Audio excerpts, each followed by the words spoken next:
አሜሪካ በዲሞክራቲክ ኮንጎ ሪፐብሊክና በሩዋንዳ ስምምነት ያላት ብሔራዊ ጥቅም የማዕድን ፍላጎት ነው እየተባለ ይገኛል። አሜሪካ ያሸማገለቻቸው በዲሞክራቲክ ኮንጎ ሪፐብሊክና በሩዋንዳ መካከል የተፈረመው የሰላም ስምምነት በብዙዎች ዘንድ አነጋጋሪ ሆኗል። ዲሞክራቲክ ሪፐብሊክ ኮንጎና ሩዋንዳ ለ10 ዓመታት የዘለቀውን አስከፊ ግጭት ለማስቆም የሚያስችል የሰላም ስምምነት በዋሽንግተን ተፈራርመዋል። የዘላቂነቱ ነገር አሳሳቢ ቢሆንም በአሜሪካው ፕሬዝዳንት ዶናልድ ትራምፕ አማካኝነት የተፈረመው ይህ የሰላም ስምምነት አሜሪካ ከኮንጎ ብርቅዬ ማዕድናት ተጠቃሚ እንድትሆን ሊያደርጋት እንደሚችል ሳይታለም የተፈታ ሆኗል። ወትሮንም ዓላማው ይህ ነበር ተብሏል። ይህም ደግሞ ከቻይና ጋር ያላትን ውድድር አሜሪካ ግምት ውስጥ አስገብታ እየተንቀሳቀሰች እንደሆነ የሚጠቁም ያደርገዋል። በሁለቱ ጎረቤት ሀገራት የተደረሰው የሰላም ስምምነት በምስራቅ ዲሞክራቲክ ሪፐብሊክ ኮንጎ የሚዋጉ ታጣቂ ቡድኖች ውጊያ ማቆም፣ ትጥቅ መፍታትና ተዋጊዎችን ወደ መደበኛ ህይወት መመለስን ያለመ ነው። ግጭቱና ውድመቱ ተቋጭቷል። መላው ቀጠና አዲስ የተስፋና የእድል ምዕራፍ ጀምሯል ሲሉ የአሜሪካ ፕሬዝዳንት ዶናልድ ትራምፕ ቀደም ሲል የተናገሩ ሲሆን ማዕድናቱን በአግባቡ ግምት ውስጥ እንዳስገቡም የሚጠቁም አድርጎባቸዋል። የትራምፕ ምክትል ፕሬዝዳንታቸው ጄዲ ቫንስ፣ የውጭ ጉዳይ ሚኒስትራቸው ማርኮ ሩቢዮ እንዲሁም ከዲሞክራቲክ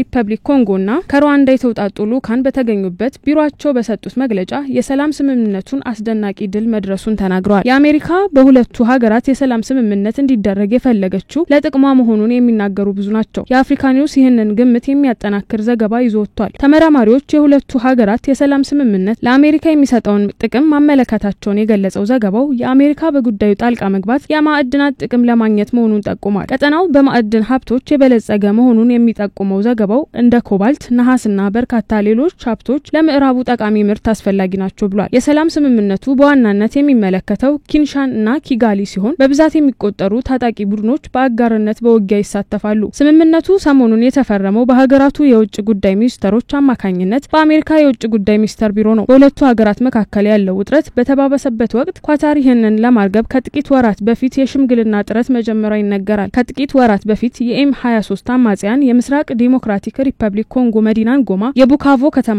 2 አየር ማረፊያዎችን ጨምሮ ሰፊ ግዛት መቆጣጠራቸውን ተከትሎ ለ10 ዓመታት የዘለቀው የዲሞክራቲክ ሪፐብሊክ ኮንጎ ጦርነት የበለጠ እንዲባባስ አድርጎታል። የሰላም ስምምነቱ በሁለቱ ወንድማማች ህዝቦች መካከል ደም መፋሰስ የሚያስቆም መሆኑን የምትናገረው አሜሪካ ግጭታቸውን የሚያስቆም መሆኑንም ትገልጻለች።